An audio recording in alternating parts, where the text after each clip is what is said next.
Yeah, Coach. I mean, it really looked like the way this game came down to is just y'all's ability to attack the paint and grab a bunch of offensive rebounds. Just what do you make of your team's, I guess, effort in that respect? You know what I really make of our team tonight was the respect that they had for LSU.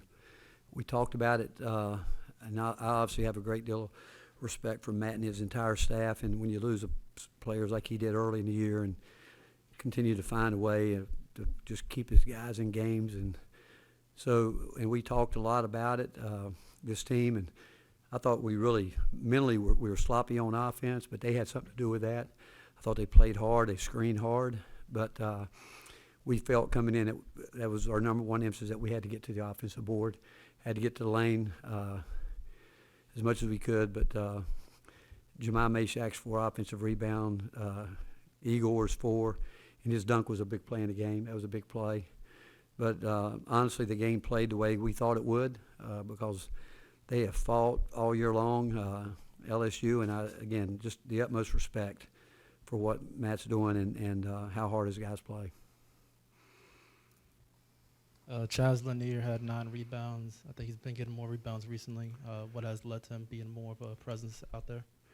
Well, again, we like the fact that Chaz is doing that, but he needs to work harder to get about 8 more shots a game. And to do that, we want to get him more shots, but again, LSU I thought did a great job defending his first actions and what we were trying to get him into. And we were sloppy. We had some chances. I think that we could have probably got it to him with cleaner passes, but we didn't. But again, you always have to give your opponent credit for that when it doesn't happen. But Chaz is more than a shooter, even though I think we know he's a terrific, stand still, spot up shooter. But when he wants to drive the ball, he's proven he can do that. And the fact that you mentioned his rebounding, that's something he didn't do very much at the beginning of the year, and he's trying to impact the game different ways. Coach, could you talk about Jemai's defense today on Cam Carter? I mean, Cam Carter is one of the best players in the SEC. Could you talk about how he slowed him down tonight? Well, again, and you're right about Cam Carter. We talked about him coming in and what he's been able to do, and we've been blessed to have Jemai with us. I mean, he came in with that attitude, and but he would tell you that as hard as he has to work to try to guard the other team's best player, he can't do it without the help of his teammates. And but he, that's what he's done the entire time he's been at Tennessee. He's taken great pride in wanting to be able to do that. And when you have to go up against guys like Cam Carter and other guys in this league every night, it's something special about his DNA that makes him do that and want to do it. And again, I'm just glad that we have him. Yeah, circling back briefly to the offensive rebounds and second chance points, the formula was very similar for Florida on Saturday. Was that something that you noticed and thought you could take advantage of in this game, or was that just kind of coincidental? No, we feel like, skill-wise they're playing with 4 guards, and we, obviously with that said, we've been a pretty good rebounding team. Not as consistent as we want to be, but we've had a night like the other night. We shot the ball well tonight, not so much, and some of it was because of sloppy passing, handling the basketball. But a lot of it had to do with LSU's aggression defensively. I think, again, defensively, I thought they played hard as anyone we've played, competed at as high as level we've played against. I thought they did all that.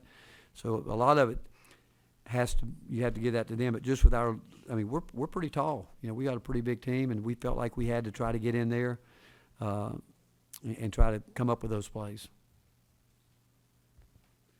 Rick, if you agree with this or not, it looks like you have a team that understands how they have to win, how they have to play. To really sticky defense, crash the boards. That's the type of thing. Are you pleased at this point in the season with where you are in terms of that, understanding who they are and what they have to do to win? I think, this has been a fun group of guys to coach because they like each other. We've had different guys have to slide into different roles, and like most teams, we won a game without Zakai one night where he's sick, couldn't play, and whatever. Like Gainey was sick tonight. He tried, but he didn't have it tonight. He just, he and Zakai were roomed together. We had to move him out last night because Jordan just got sick. And but these guys, they're very unselfish. They want to be good. They compete against each other every day in practice. It's been a different year because we've got Jemai and Sakai and really Jordan Gainey, who's been a part of it. Cade, obviously, a year ago was here. We're a program that normally really compete against each other every day, but we've only got 9 scholarship players, and this year we haven't been able to do as much 5-on-5 like that because we can't do it. So we've tried to stay sharp, going 4-on-4 in the half court some, but we've got a scout team that's helped us a lot, and the fact that we've got some interchangeable parts, we can play a lot of different ways with like Jemai Meshack talking about his defense. We can go small with him because how well he defends any position on the floor. Felix has gotten so much better. Like at the end there, we were starting to just switch all 5 spots, and Felix in the past was a player that played more drop coverage, so it's been new for him to try to get up on the ball the way we like to try to hit it. But it's been a group that we've been inconsistent offensively, and we're like any team. If we're making shots and if we defend the way we're capable of and rebound the way we're capable of, we feel good about it. But this league has been brutal. It's been brutal, and even you can play well and not come out on the high end. And like I was really, really proud of our focus tonight with LSU. Obviously them losing a tough game against Florida, where they and I will tell you, when they were down in the first half, that 20-2 run was as impressive a run as I've seen this year in the league. And we showed that to our guys. Said this is what they're capable of. And if we don't come in with the right mind, this can happen. And again, so I think the ultimate compliment you can give an opponent is knowing that you're locked in, you're on edge, knowing that you're going to have to play for 40 minutes, and they made us play for 40 minutes. Felix Lekpar had 15 on 6-6 shooting. Was it more of an emphasis to get him involved, or he just had the energy for tonight? No, we want to get it to him, but again, that's ask the question about where we are. That's where we can get better. If we can get our post guys and Bob more. I thought in the first half we took a couple quick shots and we should have made the extra pass a few times. We still missed too many layups, and they're not easy, but we missed some easy ones tonight, and we need those. When you're not, again, what did we from the 3? We were 6 for 22. I think we're better than that, but we weren't tonight. And when you're not like that, you got to get on the glass. You need those layups. You need them, and again, we were our passes weren't sharp, but again, I'm not taking anything away from LSU because they had a lot to do with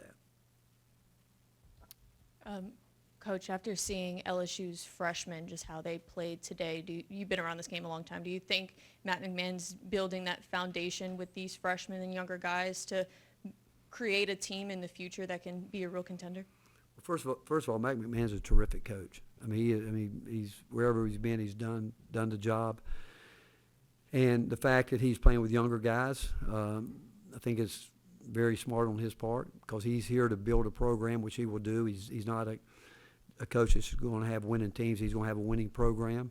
And the fact that he has made the decisions he's had to make, some of it because of injuries, but his guys have gotten better. You look at them right now. They're better now than they were 3 weeks ago, which I think is a real compliment to Matt and his coaching staff because when you're struggling to win games, the first thing that normally goes is a guy, you can almost tell by players' body languages, like they're out there, and when things aren't going well, they you feel like they're just going through the motions. His teams don't do that. They have not done that. I've never seen his teams do that. And so I would say what he's doing here is exactly what needs to be done. I have the utmost respect for the way he goes about doing his job. All right, thank you, guys.